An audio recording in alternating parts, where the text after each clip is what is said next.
Le Marais audomarois est un haut lieu de biodiversité situé sur le territoire de 15 communes du Nord et du Pas-de-Calais. Il couvre une surface de 3726 hectares. Le Marais comprend plus de 700 km de voies d'eau. Cette vaste zone humide est désignée zone Ramsar depuis 2008 et également déclarée par l'UNESCO Label Man and Biosphere, 12e réserve de biosphère française depuis 2013. Il reste un des seuls marais de cette importance encore cultivés par le maraîchage en France. Le Marais couvre également des zones Natura 2000, des IF de type 1 et 2, des espaces naturels sensibles, et malgré ces couches de protection, à l'heure actuelle, les connaissances scientifiques et biologiques concernant le Marais restent lacunaires sur le compartiment ichthyologique. Le but du projet FBMA est ainsi de combler ce manque de données en fournissant un état de la connaissance de qualité sur ce compartiment biologique. Pour remplir cette mission, 5 axes nommés Focus sont développés lors de 2 années de suivi scientifique. Le brochet, poisson prédateur emblématique de nos cours d'eau, même s'il est aussi très présent dans le Marais, fait face à de nombreuses pressions qu'il convient d'étudier. Pour ce faire, un inventaire cartographique des surfaces favorables à sa reproduction a été entrepris, permettant ainsi de cibler des zones d'intérêt pour l'espèce. 18 sujets adultes ont été capturés à l'aide d'un electrofishing boat dans le Marais. Les poissons sont ensuite équipés d'un émetteur radio ATS par marquage chirurgical introduit avec soin dans la cavité abdominale. Ils sont également pourvus d'une marque dite spaghetti afin d'être reconnaissables par les pêcheurs lors d'une éventuelle capture. Les brochets sont suivis par la méthode de radio-tracking sur une année complète. Le radiopistage est réalisé à l'aide d'une antenne boucle ou d'une antenne fouet, en embarcation, à pied ou en véhicule. 205 pêches d'indices d'abondance brochons ont été réalisées sur 2 ans sur l'ensemble de la zone Ramsar. Le protocole consiste à un échantillonnage au mois de mai en indice d'abondance de 5 minutes le long d'un linéaire préalablement caractérisé comme favorable à la fraie. Le très large maillage réalisé permet d'identifier des frayères effectives ou non. Une étude botanique a aussi été réalisée en partenariat avec le CBNBL, afin de caractériser de façon précise les communautés végétales retrouvées sur chaque frayère effective. Ces divers travaux vont permettre de cibler des zones de frayère à sauvegarder et de produire des préconisations sur l'espèce dont la situation est contrastée dans le Marais. L'anguille, espèce amphihaline thalassotoque en danger critique d'extinction, fait face à de nombreuses pressions lors de sa migration.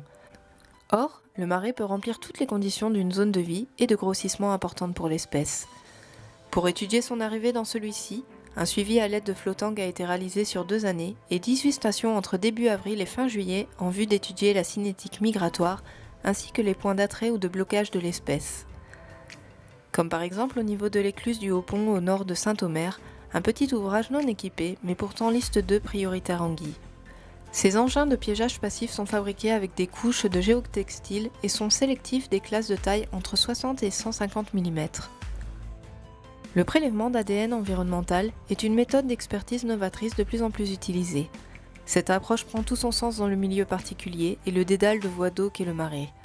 Cette méthode innovante permet de détecter la présence de certains taxons aquatiques dans un prélèvement d'eau. Elle est par définition non intrusive, rapide et relativement exhaustive pour un linéaire échantillonné, mais ne permet pas encore d'acquérir certaines informations comme la densité, la taille, le sexe ou la biomasse. 13 stations ont été prélevées sur l'ensemble du Marais, dont 3 sur la réserve naturelle nationale du Romelard. 2 stations de réseau de surveillance ont été placées à l'ouest et à l'est du Marais sur des milieux représentatifs et adaptés aux méthodes d'inventaire déployées. Ces inventaires mis en place 2 ans de suite permettent de caractériser la qualité biologique du milieu. Ainsi, un IPR adapté, indice poisson-rivière avec un electrofishing boat, est réalisé avec plusieurs passages successifs et la mise en place de filets maillants à la borne de la station pour limiter l'échappement et être le plus exhaustif possible. Un indice MGCE, macro-invertébré grand cours d'eau, de 12 prélèvements regroupés en 3 phases, berge, chenal avec drague et zone intermédiaire, est également entrepris. Les prélèvements sont ensuite triés et déterminés en laboratoire à l'aide d'un stéréomicroscope en vue de fournir une expertise complète, notamment avec l'étude des populations ou des traits bioécologiques. La cartographie et le suivi des zones humides sont des éléments indispensables pour l'évaluation de leurs fonctions et la préservation de leur biodiversité.